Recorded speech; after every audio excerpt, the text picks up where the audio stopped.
Welcome to Peninsula Seniors Out and About. Today we're at the Western Museum of Flight in Torrance for one of their celebrity lectures. Let's go see what Cindy has for us today. Welcome everyone to the Western Museum of Flight. I'm Cindy Maka, the director of the museum. I'd like to introduce first Rob Lips Hertzberg, who's a commemorative Air Force colonel, but Lieutenant Colonel, Air Force, flew F-16s. Okay, I was able to fly fighters for a career in the Air Force, so I built up a lot of time. Single seat, single engine.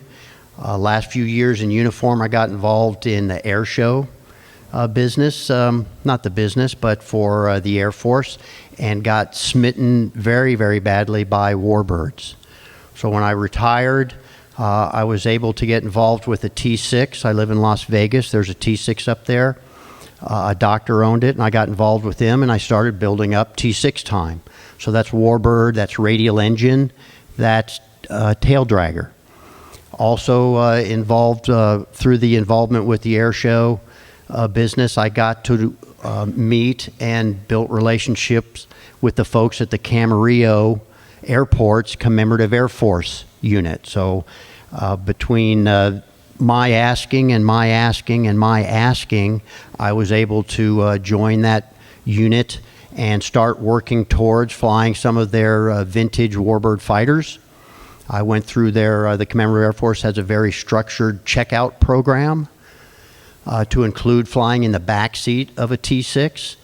So I did what was required of me. I had a lot of flight time, and here I am able to fly that living treasure right over there. So I'm blessed, I'm honored. I love being able to take it out to events like this and show that rare airplane, that icon of history. As far as we know, the airplane right there came off of the Mitsubishi plant in 1942. It was accepted by the 43rd Group of the Imperial Japanese Navy. It was found, if you will, at an abandoned airfield on the island of New Guinea. In between what I said and what I said is a black hole of history that we don't know exactly what it did. I'm sure the Aborigines knew that it was sitting at this abandoned airfield from day one, but it wasn't until the early 90s that the right person with the right money, political connections, the motivation to bring that airplane and two others, we call them sisters, three sisters, came out of the jungles, early 90s, back to the States. An attempt was made, it didn't go very well, so all three were sent to Russia for restoration with instructions, do the best you can, keep what you can, replace what you need to, but don't put engines on them. And they all came back to the United States without engines on it. In the interim, they had been sold to different owners, and the decision was let those owners, the individual owners, decide what engines to put on them. It obviously had a Japanese engine during the war, a Nakajima Sake engine on it. The decision was made because of availability of spare parts, experience level of engine troops who could maintain those engines. All three of the sisters got Pratt & Whitney engines put on them. So that's a Pratt & Whitney. It's an R1830 engine, the same engine that goes on a DC-3, if you guys are familiar with that engine. Okay, and so then it came back here, it went to Chino, to the fighter rebuilders. They put the engine on, they did all the other things needed to get the airplane airworthy, and they did all the paperwork, thank heavens they did it, not us, with the FAA to got it blessed. It started flying in 1998 as an experimental airplane, and here we are 16 later, the Commemorative Air Force. I thought they got it right away. I think I was corrected by someone earlier. Sometime in between 98 and about 5 to 7 years ago, the Commemorative Air Force got ownership of the airplane, and it's been at Camarillo ever since. So with that, I think I've talked enough about me and how that airplane has ended up sitting out there right now in flyable condition.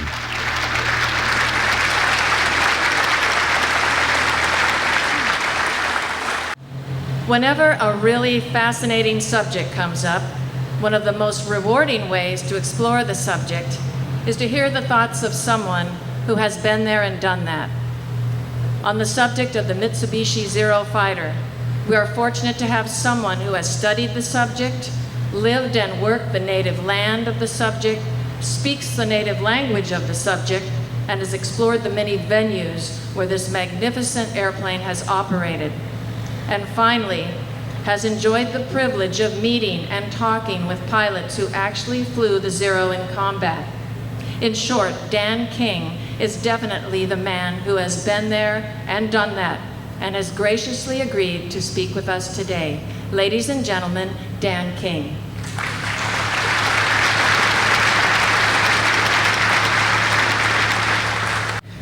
Welcome, and thank you very much for coming to see the Zero fly and hearing me talk about the pilots that I met in Japan. I'd like to introduce the 3 books that I've written so far. The first is Japanese Military Sake Cups, 1894 to 1945. This book is about Japanese military customs regarding sake and the use of sake in the Japanese culture. Very esoteric. The second book, which I'll be talking about today, is The Last Zero Fighter, is the personal accounts of 5 Japanese naval aviators that I interviewed in Japan, in their homes, in their own language. There was no need for an interpreter or a translator because I could understand what they were telling me. I viewed their documents from the wartime, their letters, photographs, photo albums, correspondence to get their stories. And the third book, which will be coming out later this summer, is called A Tomb Called Iwo Jima. And this is Japanese accounts from men who survived or became POWs on the island of Iwo Jima.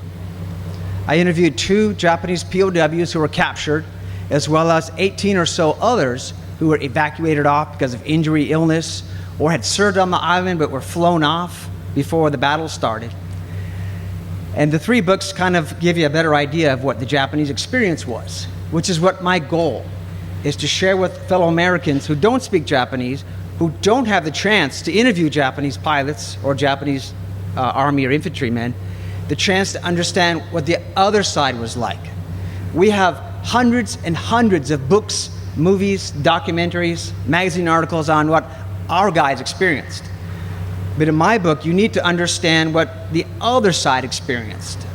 Just like if you found a coin somewhere in a battlefield back in the South, a Civil War battlefield, and you saw it and you pick it up, wouldn't you turn it over to see what's on the other side? And that's what my goal is, to give us a better understanding of our former enemies. So I have a brief introductory video I'd like to show. It's about a minute long, and it gives you an idea of what The Last Zero Fighter is about.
Okay, before we begin, I'd like to ask a quick question. How many World War II veterans do we have here today, if any? Please raise your hand. Thank you very much for your service. God bless you.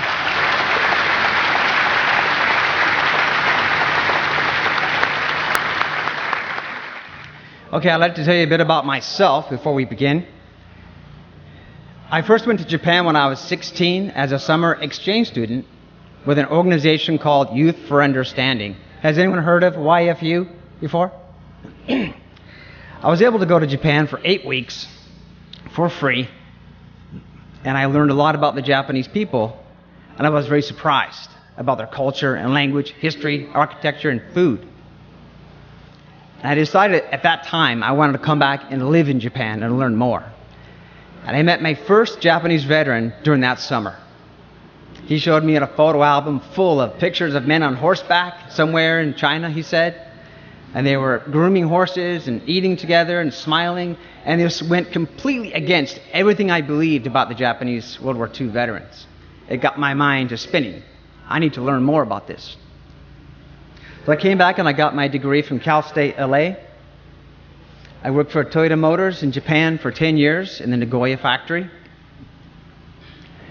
I took the level 1 proficiency test issued by the Japanese Ministry of Education for non-native speakers of Japanese, and I received the highest award.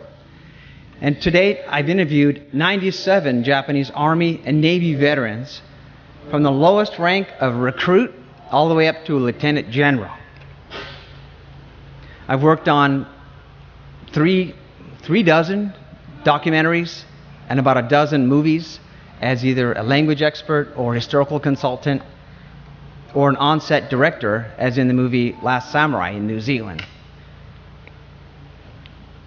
And lastly, something I learned when I was working at Toyota in Japan is an expression they have called Genshi Genbutsu. Genshi Genbutsu means go and see. See for yourself. Go to the actual place. So I decided when I wanted to learn more about the Japanese experience, I had to talk to the veterans themselves. I had to go to their battle sites. I had to go to their training sites. So over the last 25 years, I visited dozens of battlefields. The Philippines, Iwo Jima, Guam, Saipan, Rabaul, Guadalcanal. I mean, there's a lot of places left to see, but my goal was to learn more about what they experienced by actually going there. And I've been asked, why write a book about the Japanese pilots? Why? As I mentioned earlier, every coin has two sides. Obtain a clear understanding of history, debunk the myths and legends about the Japanese, if there were any, and gain a greater appreciation for our veterans. Now, there are several different types of Japanese Navy aircraft. I'll just touch on them real quickly here. These aircraft will appear in the book. I'm sure many of you are familiar with these. Most of the Japanese pilots that I interviewed flew in the Zero. That's number 3, the Rei-sen. Rei means zero in Japanese. This is the earlier type of Japanese fighter that was used in China, the biplane. It looks like an antiquated old World War I plane, but it was quite a good fighter, according to Mr. Harada, who flew in this. Now, this is what every Japanese naval pilot learned to fly on, the Akatombo, which in Japanese means dragonfly. They nicknamed it dragonfly because it flew just like a dragonfly. It was forgiving, and it would hover, and it would land at really slow speeds. They love this aircraft. And there's the Zero that we nicknamed the Zeke, the Shidenkai, or George. This came about after the Zero and gave us quite the run for our money against the Hellcat. This George was flown by members of Genda's Blade, a squadron called the 343 Naval Air Group. And these 3 squadrons that formed this air group were all comprised of aces. There's the Val, the dive bomber that gave us so much trouble in Pearl Harbor. There's the Nakajima Kate, and we'll talk about one of the men who flew in the Kate at Pearl Harbor. There's the Judy, the dive bomber that came after the Val. Tenzan Jill, horizontal bomber. These attacked Iwo Jima in 1945. Reconnaissance plane, the Mert. The Betty, the infamous Betty, in which Admiral Yamamoto was flying when he was shot down. And I've interviewed a couple of men who flew in the Betty as well. Okay, the Japanese aviators classified themselves into 4 categories. First was the pilot. Next, observer, navigator, plane captain. Now, in the Japanese Navy, the man who was in charge of the aircraft, if there was more than one person in it, was the observer. He usually outranked the pilot and told the pilot where to go. Now, the pilot said, well, we were in control of the aircraft. We were the bosses. But the observers and navigators would tell me, no, they're bus drivers. They take us to work. We do the work. We drop the bombs. We take the pictures. We navigate. We do all the work. And the poor radio men, gunners in the back, we're just along for the ride. We just shoot at things, and we send messages. And then on Bettys and large twin-engine planes, there's a flight engineer as well. So they all call themselves aviators. So a Japanese pilot would, if I'd say, what were you? He'd say, I was an aviator. Well, what would you do? Oh, I was a pilot. So they identified themselves as a group of aviators. And they tease each other, quite literally. In front of me, they would tease each other about, oh, you were just a pilot. Well, I was the observer. Oh, you just looked around. Oh, you just crashed the plane that one time. And they would argue. Okay, in World War II, there were basically 5 paths to get to the cockpit. You could go to the Naval Academy. Quite difficult to do. You had to have perfect scores, perfect physical health, and you had to have recommendations from very politically well-connected people as well. Very, very difficult to get into the Naval Academy. You could join the College Naval Reserves and then go to flight school. You could join the Civilian Pilot Naval Reserves, which some people did. You could join the Navy as an enlisted man, or you could join the Navy's youth program, which is what most of the pilots I interviewed did. Now, this 5th category, called the Yokaren in Japanese, was for civilian boys aged 16 to 20 who were in high school or just graduated junior high school and wanted to fly. So the Japanese Navy would take these boys, give them uniforms, and put them into training in which they would go to high school equivalent courses and learn how to fly an aircraft. It was about 2.5 years long. Okay, once you got into the program, you would be tested. And depending on your abilities, your physical abilities, you become either a pilot, a navigator, or a radio man. Every aviator I interviewed said they wanted to be a pilot. Not one of them said, I wanted to be a radio man. But they would say, well, my eyes weren't so good. I didn't do well on the test. I got nauseous when we did this one test. And so I became a navigator, or I became a radio man. Okay, once you were a pilot, you were then classified into different categories. Now, the fighter pilots said that they were the best of the best, obviously. And then you had the dive bomber pilots who said that they had the most courageous spirit because you had to dive almost vertically down to drop your bomb, which the fighter pilots said they didn't want to ever do. Torpedo high-level bomber pilot, or the bus drivers, the multi-engine aircraft pilots. Okay, Yokaren, I mentioned that a moment ago. We'll talk about that again. This is a recruiting poster that the Japanese Navy slapped up all over Japanese middle schools in 1943 and 44 and 45. And it was requesting boys to join the Navy. And they could become pilots and wear the special uniform that was devised just for the Yokaren. It had 7 buttons on it. It was a shell coat. They had their own specially designed hat. And the statue shows the Yokaren in the student phase and then the pilot phase, together walking arm in arm. This is in Tsuchiura at the Yokaren Museum. Many of the pilots I interviewed said they saw posters like this and were excited about joining the Navy. They thought they could get good pay, and snazzy uniform, and they could fly and get some adventure. It was founded in 1930. It was for civilians. Once again, if you were already in the Navy, there was a different program for you called Soren. But if you were a civilian, you could join the Yokaren program. If you had excellent test scores and you were physically perfect, you couldn't have cavities, you couldn't have bad eyesight. And one thing that all the Japanese pilots, all the aviators talked about during the Yokaren training was the bat, the stick. We all have heard talks about how the Japanese are very brutal with their soldiers and sailors and airmen.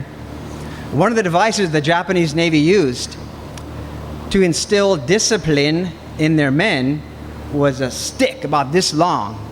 It was like a child's baseball bat or an old-fashioned cop's billy club, a little longer.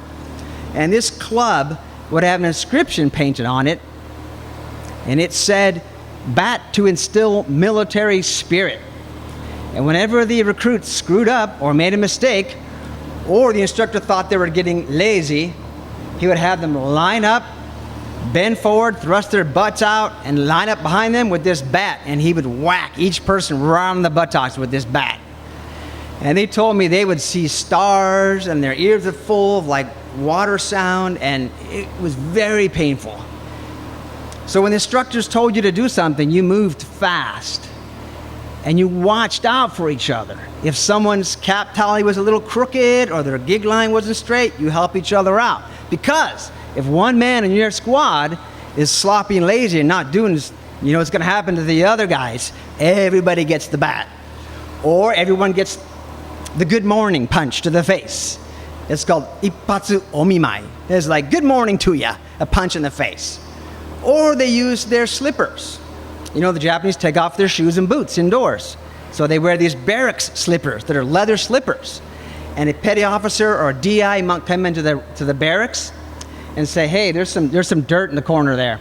Line up and take one of the slippers and slap everybody in the face. And so these guys told me that they're trying to study, they're doing their homework. They study math, English, geometry, and they're during their class times, and their butts are swollen and red, and their eyes are swollen and puffy, and it was just really uncomfortable to try to learn your lessons, let alone take your tests. Well, that was one thing that every single Japanese aviator experienced. But there was a happy side to being in Yokoren as well. They had something called Sunday Club, which is different than the discipline club. This was a home that was owned by a Japanese family. Usually they had a husband or a son who was in the Navy, and they would open up their home on Sunday afternoons. And so a squad of boys would go to that home, and they'd be able to relax, take naps, and they would take their bentos that the Navy would give them, a little bento box, a lunch, and they'd get to spend the entire afternoon with no DIs yelling at them, and they could relax, listen to music, read newspapers, and escape from the military for a short time. The Japanese Navy realized that this Sunday club was very important psychologically for the boys to get a break from the discipline and cruelty of their daily life at Yokoren. Our first pilot we're going to talk about today is Mr. Harada, Kaname Harada. He is Japan's oldest living ace. He has 19 aerial victories, 9 are solo, and 10 were shared with his wingman. He's 98 years old. Still sharp as a tack. I just saw him last December in Nagano. The second person is Mr. Miyazaki. He's since passed. Next, Mr. Haruo Yoshino, Toshimitsu Imaizumi, and Tomokazu Kasai. Kasai-san and Harada-san are still alive. The others have since passed. Now you'll note many of them have become ensigns or lieutenant junior grade. Well, they all started in the Navy as recruit 4th class, which is the lowest of the low. If you work very hard and you're very skilled and you're lucky and you don't get shot down, you can get promoted. And you can even become a special ensign or lieutenant JG, as Mr. Harada and Mr. Miyazaki did. But since they didn't go to the Naval Academy, it was difficult for anyone to reach the rank of lieutenant or above. The Japanese Navy wanted to keep the uneducated people at a certain level, and they didn't want to advance them to levels of command unless they'd gone through the Naval Academy. Mr. Harada enlisted in 1933. Anyone here born before 1933? Probably the veterans, yeah, you guys. All right. So he just joined the Navy because he thought he could get some money. And he thought the uniforms looked great. And he was from a farming community, not much to do in those days, so he joined the Navy. And his story is detailed in the book. But he joined the Navy's Soren course. And one of the things that Mr. Harada experienced was something that's in the book. It's something we've all read about and we all know about, is what's been called the fall of Nanking, the battle of Nanking, the rape of Nanking, depending on what political viewpoint you hold or what country you're in, the Nanking. So I'd read about this, and my wife and I went to visit in 2004 because she's from Taiwan and speaks Chinese. So we were able to get around, move around. And I wanted to see myself firsthand what it was like there. And Mr. Harada talked about the battle and talked about what he saw. And I was recording him, and I said, Harada-san, hold on just a second. You know this is going in my book, right? He said, yes. Because I saw it, I smelled it, I was there. It should go in the book. It happened. He said, there are almost none of us left who experienced World War II in combat. And I think I'm the only one of the aviators who's still alive who saw what happened. Please record my story. So I did. And this is Mr. Harada. He has a watch that he received from the emperor. He is the only living person in Japan who owns this watch. On the face of the watch, it has the characters onshi, which means bestowed from the emperor. He got this watch for graduating top of his class, the Flight Academy. And this is him in front of his garden in Nagano. Mr. Harada did everything from Nanking to Nagasaki. You know the movie Sand Pebbles with Steve McQueen? Anyone seen that recently? Great movie, right? Well, that's kind of a story about the USS Panay. And Mr. Harada is the last man of the 15-man combined second air group that dropped bombs on the Panay, the USS Panay. And I asked him, I said, why did you guys do that? Why did you drop bombs on a neutral country's ship? And he explains why. He says there was something going on between the Army and the Navy. The Navy was flying air support for the Army in China, going up from Shanghai all the way up to Nanking to the capital. And the Navy would go out and support the Army. And they believed that these ships they bombed were full of Chinese troops and supplies and ammunition. They did not know they were American and British troops in those ships. He flew in the battle for Pearl Harbor. He was with the Combat Air Patrol. He was not happy about that assignment. He wanted to be in on the attack group going to Pearl Harbor, because the Combat Air Patrol meant he was flying over the fleet all hours and hours with nothing going on, very boring. And he said he watched the attack group head out towards Hawaii. It broke his heart, and he just circled for hours. And when they came back, they were clapping and cheering, and they were so excited, and he was just really upset that he was denied that opportunity.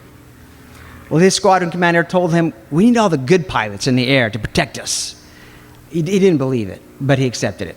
So later, when the Battle of Midway happened, he thought, this is my chance. But again, he was assigned to Combat Air Patrol over the fleet. Just like at Pearl Harbor, when all the action occurred far out to sea, he thought at Midway, all the action would occur over Eastern Island, Sand Island, Midway Atoll. So he was very angry, very unhappy about that. And he asked, please put me on the attack wave. And he was told no. So as he's flying over the fleet, he lands on his aircraft to refuel, get some breakfast, drink some tea, and the aircraft alarm warning trumpet goes off. And they see dots on the horizon coming towards the ship. Those Squadron 8, Ensign Gay's group, were coming towards the carriers. Mr. Harada jumped in his aircraft, and they took off. He attacked the torpedo bombers that came in and knocked down 5 of the torpedo bombers. He and his airmen. He lost one of his wingmen in that battle, which still to this day, he was 96 when I interviewed him on this story. He was very visibly upset about losing his wingman from a mistake that he had done in that actual battle. Mr. Miyazaki, just a couple stories about him. He joined in 1936, and he served on a riverboat in China, just like Steve McQueen in the Sand Pebbles movie. And he flew in the Zero and the George. And he appears in a movie called Forever Zero that's coming out in December here. Has anyone heard of that movie, Forever Zero? It was a huge, huge hit in Japan. And they took several pilots and melded their stories together. Okay, one of Mr. Miyazaki's achievements is that he was in the air over Yokosuka when the Doolittle Raiders arrived. He was flying Combat Air Patrol like Mr. Harada was doing over Yokosuka. Boring, beautiful Sunday, cherry blossoms in bloom, people going to see the baseball games. Nothing was supposed to happen. And that morning, before they took off for the Combat Air Patrol, the commander said to them, the Army's testing some twin-engine bombers today. Give them a clear berth. Stay away from them. Don't do runs on them. Don't harass them. Just leave them alone. And so Miyazaki-san wrote it in his log. Okay, bombers expected, twin engine. And so they're flying over Yokosuka, and he sees, sure enough, 2 twin-engine bombers flying beneath him at about 1,500 feet. And he looks down, he said, yep, there they are. Didn't give it a second thought. They were about 3,500 feet when he looked down. Didn't see the stars, didn't give it a second thought. Then he sees anti-aircraft puffs hitting around. And then he sees fire, smoke from the harbor. So they get on the horn and try to call and say, hey, you're shooting at our own guys. Stop firing. But it was all squelched out because everyone was hot micing. So the 3 planes landed, learned it was American bombers, and no one could understand it. How could twin-engine planes arrive over Japan? It was impossible. It was impossible. So they took to the air again, and of course they couldn't catch them. So he was very, very upset that if they had not been told, stay away from the twin-engine bombers, they would have just probably done a run on the bombers as a practice, or to tease them, or just to see what they were doing. And he said, from his experience later in the Marshall Islands, that they could have shot down those 2 B-25s pretty easily. Now, as I'm interviewing these Japanese pilots in Japan, they're telling me these stories, and a lot of them I don't want to hear. As an American, I'm not too excited to hear some of these stories. And so I had to use discipline to control my expressions. When they would tell me something about shooting down a fellow American, it bothered me a lot. So I would think, okay, this man's sharing with me history, and when he's gone, it's gone. And I need to record and document this for my kids, or my grandkids if I ever have them. And so I tried very hard to remain, calm, no matter what they were telling me. And as a result, they told me some interesting stories. Like we're here at Zamperini Field. Mr. Miyazaki met Zamperini on Kwajalein Island. Miyazaki was stationed at Tarawa in the Marshalls. And the headquarters of his air group was on Kwajalein. And he said he often would come to Kwajalein and saw captured American flyers. And he described them as being kind of American looking. Different hats, different shirts, different shoes, not uniform. Some guys wearing T-shirts, and he said they looked very, very comfortable and very American. And he said they were really nice people. I would try to speak English with them, and they would try to correct my pronunciation. And he said we even went fishing once. I don't know if it was Zamperini he took fishing, but at the time Zamperini was brought in to Wachi and transferred to Kwajalein, Miyazaki was there. Miyazaki was later sent to Iwo Jima and then saw Kamikaze action in the Philippines. And he was there when the A-bomb was dropped at Nagasaki. They saw it. They said when the moment the mushroom cloud went off, and they knew instantly it's another A-bomb. And he talks about what they did.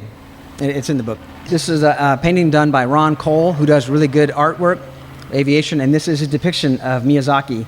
It didn't happen this way, but this is kind of a depiction of Miyazaki attacking Zamperini over Tarawa. And that's Iwo Jima. Mr. Yoshino, now he was an observer navigator. Now he dropped the torpedo that hit the USS Oklahoma at Pearl Harbor. Now I asked him, I said, on your way back in the carrier Kaga, was there a big celebration? Was there a party? Did you have sake and beer, and was there cakes and everything? And he said, we lost 5 aircraft from the Kaga. That's 15 men that I had trained with and lived with and got to know very well. There was no party. And I felt pretty bad. I didn't think about that aspect. I was focusing on that they had done what they had come to do, and all he could say was that he had lost a lot of really good friends. And he had a bad feeling about how the war would go. So he was sunk at Midway as well as Mr. Harada. What's unique about Mr. Yoshino is that he was the number 2 search plane out of Midway. In the movie Midway, when the Japanese go out to look for the U.S. fleet, they send out just a paltry number of aircraft. One of them was Mr. Yoshino. And I've got a drawing that he drew for me on his flight path that day and where he was searching. And he had some pretty harsh words to say for the Japanese pilot who flew over the U.S. fleet but didn't see them because of cloud cover. The pilot claimed that it was too dangerous to fly low under the clouds, so he stayed high above the clouds and missed the U.S. fleet. And this is Mr. Maeda. He was a radioman and rear gunner at Pearl Harbor. He's one of only 2 men who are still alive that were in the raid.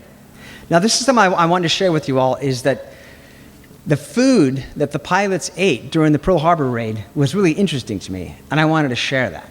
Because we read about the aircraft and the planes and the bombs and the ships, and that's what I call the hard aspect of the battle. But I wanted to take a look at something on the softer aspect, is what do they eat before their meals? And this is one of the benefits of being able to talk to the veterans themselves. I can ask them these very personal questions. This is breakfast. For when the fleet went to combat readiness, from December 5th to December 10th, that period is what they call combat readiness. And these meals could be easily eaten with your hands or just like out of a cup. Now, these photographs are ones I found on the internet, so they might not exactly match what they were served, but this was on the menu, the World War II period menu that I got from one of the veterans. Boiled bacon, kimpira gobo, kombu seaweed, rice balls, and tamagoyaki. This was lunch. Nishimi, which is steamed vegetables, oden, rice balls, and takuan pickles.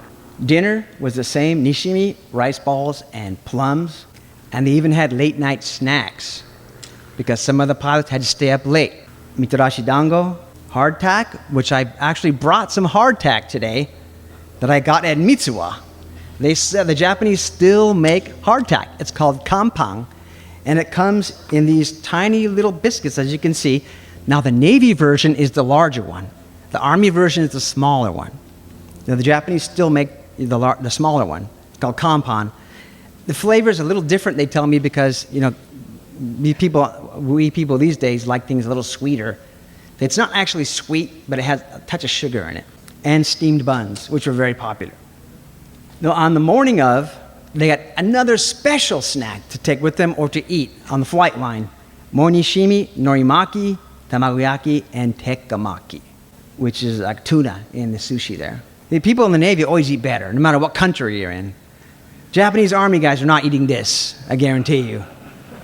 And that caused a lot of resentment between the Army and Navy in Japan. Today, you got a couple of 94-year-old Japanese veterans. One was in the Army, one's in the Navy. The first thing they'll say is, you got better pay, you got better food. It's not fair. And the Navy guy said, well, you could have joined the Navy. That's all they'll say. And they had another snack. They got apples, caramels, and kompeto and tea, English tea.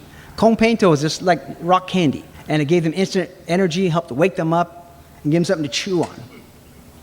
And once they got back from the attack, they had fresh bread, canned fruit, mitsu-an, which is like agar with fruits and an, and a yogurt egg pudding, along with hot coffee, iced coffee, and soda. If any of you have read Saburo Sakai's book, he talks about opening a bottle of soda in his airplane, and how it popped and exploded and filled his whole aircraft full of sugary crystallized water. I interviewed him in his home in 1994, and he talked about that event.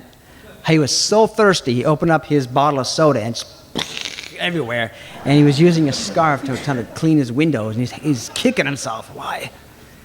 And he opened the window to help it dry out, and his map flew out. And so he had wingmen, so he kind of let them take over. But everyone makes mistakes, I guess. Okay, there's a new book coming out by a man named Martin Bennett. He's written about Mr. Fuchida, who was the commander of the Pearl Harbor attack group. And he later became a Christian and a missionary and wrote extensively about his experiences. There's something I'd like to share with you is now we've talked about the softer side. Now here's something for your ears. Now, we've all heard about Tora, Tora, Tora, right? We've seen the movies, and we know what it means. This is the island of Oahu, and this Pearl Harbor there, where all the arrows are leading to. And the red dot there says to lenso, which means repeating the character to. The Japanese used Morse. They didn't use voice when communicating over long distances. So the radio man in the back, and in this case it was Mr. Fujita, the to renso meant all forces attack. It was the go signal. So all the planes listening in, when they heard the character to repeated over and over and over, that meant it was on, it was a go.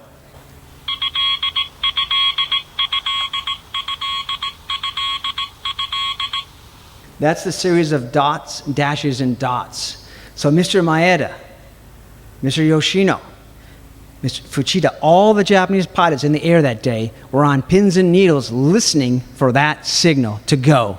There was another signal that if it was a stand down, if something had happened, they were all to retreat back to the carriers. Now once Fuchida rounded Barber's Point, which is where that red dot is, and he saw that it was a surprise attack, a complete surprise attack, he sent another message. And that was the Tora, Tora, Tora message.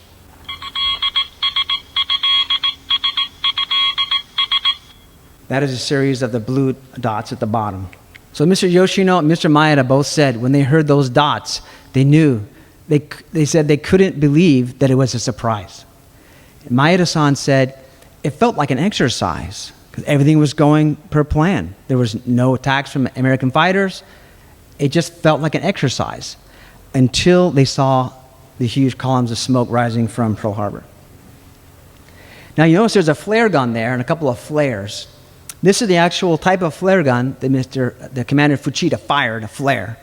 He fired a Black Dragon, which is a black smoking flare. He was supposed to fire one if it was a successful attack, two if there was American resistance. The fighter aircraft were flying combat air patrol above the dive bombers. Not like in the movie that was done recently, where they all flew around like bees all over the place. I won't say the name of the movie, but you know what I'm talking about. They look like TIE fighters from Star Wars. But in reality, the fighters are high combat air patrol over Pearl Harbor. So the pilots were supposed to watch for that smoke signal and determine if the dive bombers and the torpedo bombers needed help or not. But for some reason, they missed Fuchida's first flare. And he saw them not coming down, so he fired a second flare, which confused everybody. So the torpedo bombers are supposed to go first, followed by the dive bombers, then the fighters for strafing. But since there was a second flare shot off, the dive bombers went in on top of the torpedo bombers. He said he could not believe Yoshino-san said he saw the dive bombers coming down, and he said, "What are these guys doing? They're going to kill us." There's a very real chance of bombs hitting torpedo planes or torpedo planes going over where the bombs are exploding. And he said, the Americans give us so much credit for having such a perfect attack, but it didn't go to plan. It was a cluster, as we like to say. But it came off. And this is Mr. Imaizumi. I'll let you read about him in the book. But he had some really interesting kamikaze experiences. He's no longer with us, but he had a pet monkey that you got to read about. That he named the pet monkey after his squadron commander, Saburo, who he didn't like very much, he said. But he grew to love Saburo, and they would take baths together, much to the chagrin of the other airmen in the group, who would scold him. You know, they take baths in big groups, right? In a huge tub, even in Hainan or the Philippines. And so he said he would tie up Saburo to his rack, and Saburo would lunge and try to get away to go to the bathtub with him. And one night he had chewed through his cord, and there he comes running, he hops in the bath. And he's swimming around all happy. And so after that, he started taking baths with this little monkey. But he had to wait till after everyone else was done because they didn't like the monkey in there. And I've got a photo of him and the monkey in the book as well. This man was very, very funny, interesting, humorous, liked to smile, liked to tell jokes. Unlike Mr. Yoshino, the observer who dropped the torpedo in Oklahoma, was very serious, very cranky. Mr. Imaizumi was very funny, lighthearted, and very interesting man. I may be writing about more of what he did in a subsequent book about this evacuation on the Philippines.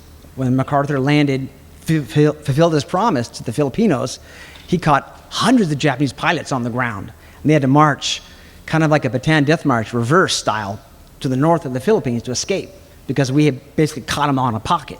And Mr. Imaizumi was sent out on a kamikaze mission himself.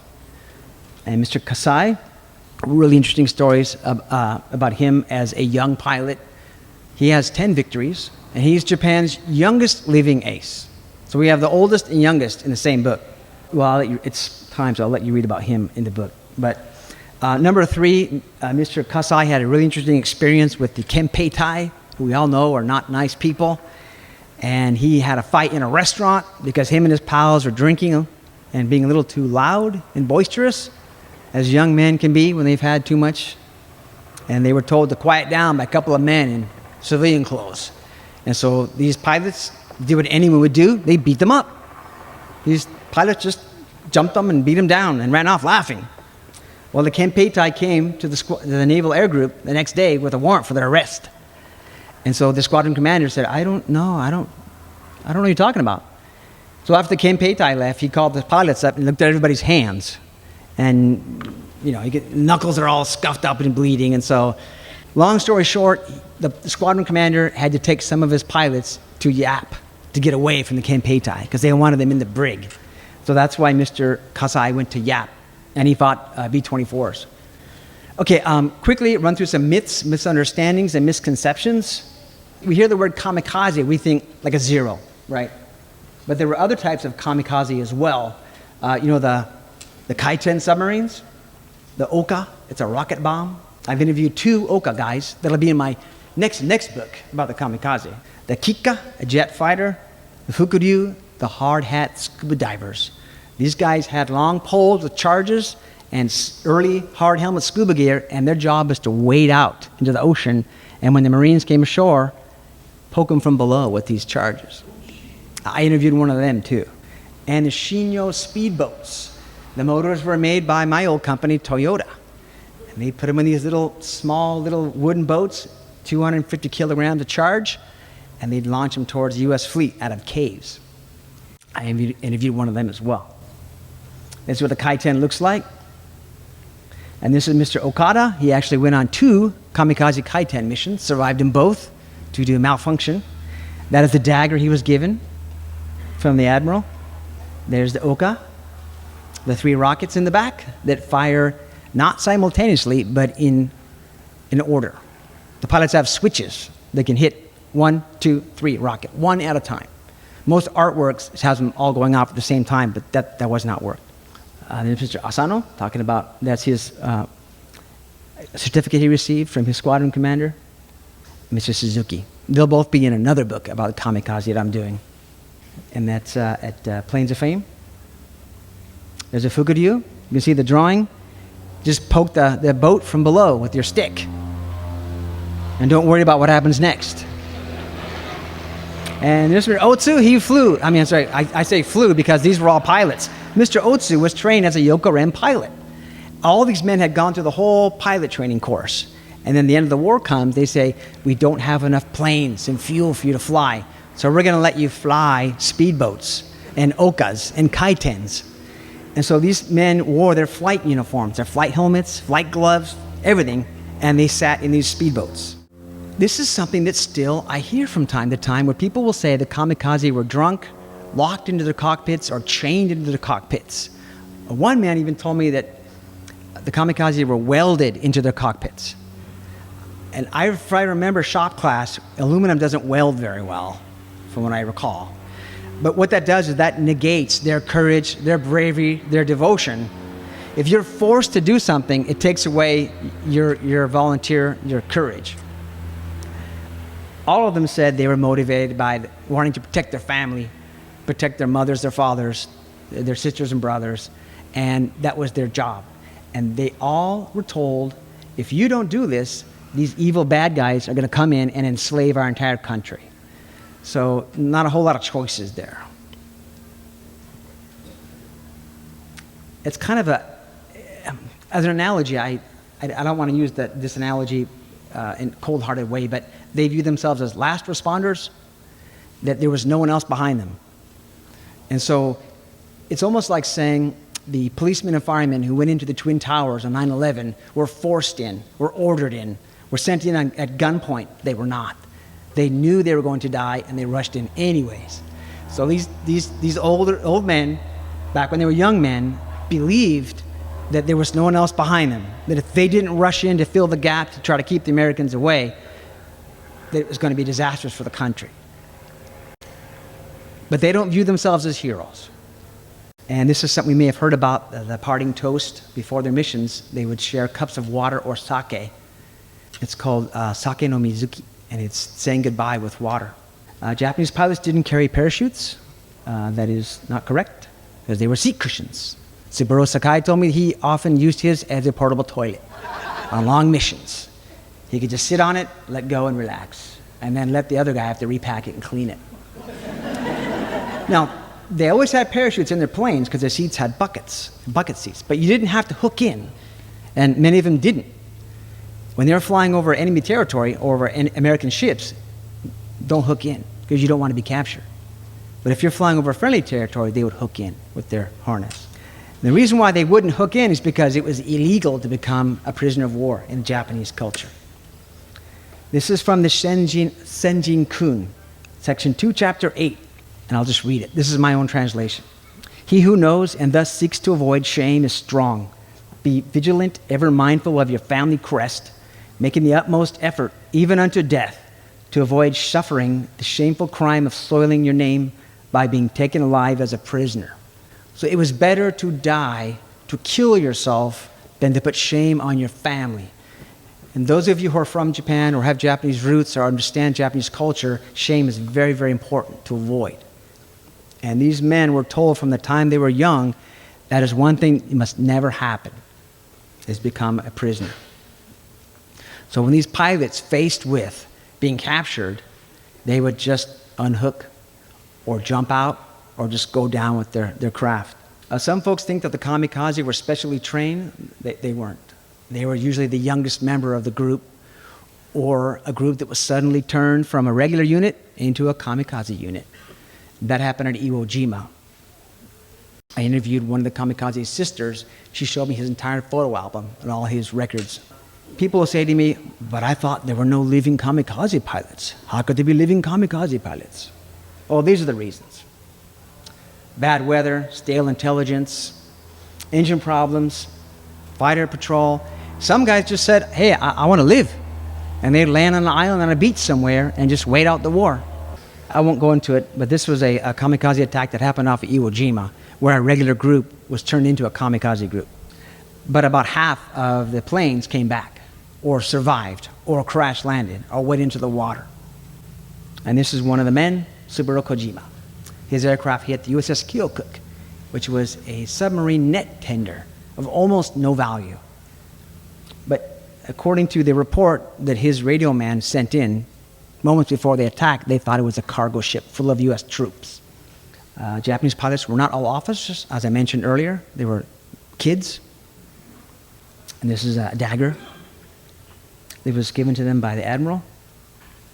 And we come to the end of my presentation. Thank you very much for your attention.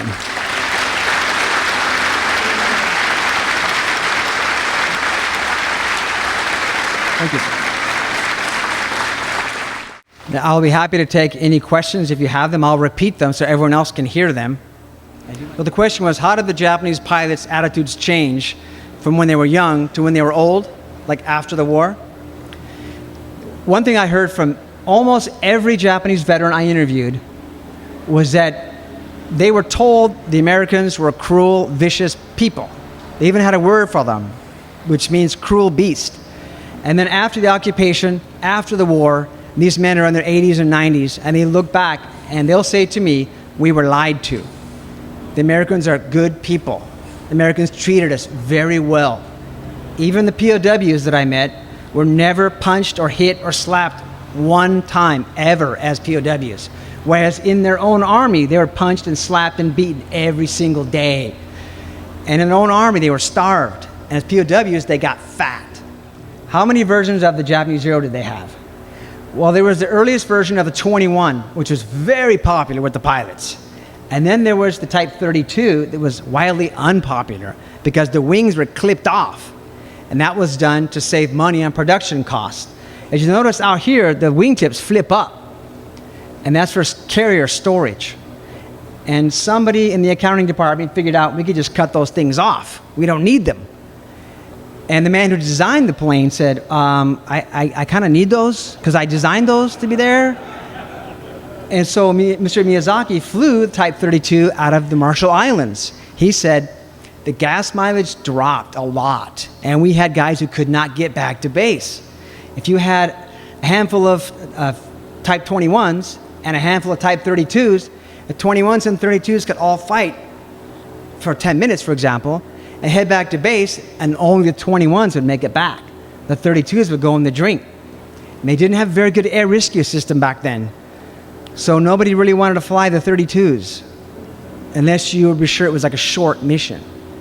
After that, they went back to the regular wingtips with the 52, and then following that, they went to the 63, which had 50 caliber machine guns as well as cannons in it. But the plane I think that most pilots loved the most was the Type 21, possibly because that was the first plane that they really flew in, and they had such, all the victories were connected to the 21 emotionally, I think. The question was, did any of the Japanese veterans I interviewed talk about the Japanese born in America who joined the US military and were fighting on the behalf of their enemy, who were basically traitors, so to speak? None of these pilots I interviewed talked about that.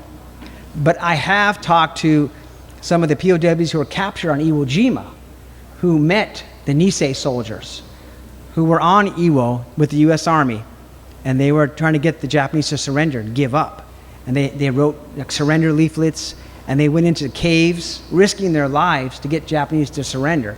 And those two POWs deeply respected and admired the Japanese, the Nisei, and they said they fought like true Japanese. They associated the Nisei as having intrinsic Japanese qualities of bravery and courage, even though they're born and raised in the US. So for the most part, from what I've experienced, the Japanese in Japan view Nisei as brave, courageous people that they're very proud of, and not as traitors. The very, very positive image of the Nisei in Japan. Okay, thank you very much, everyone.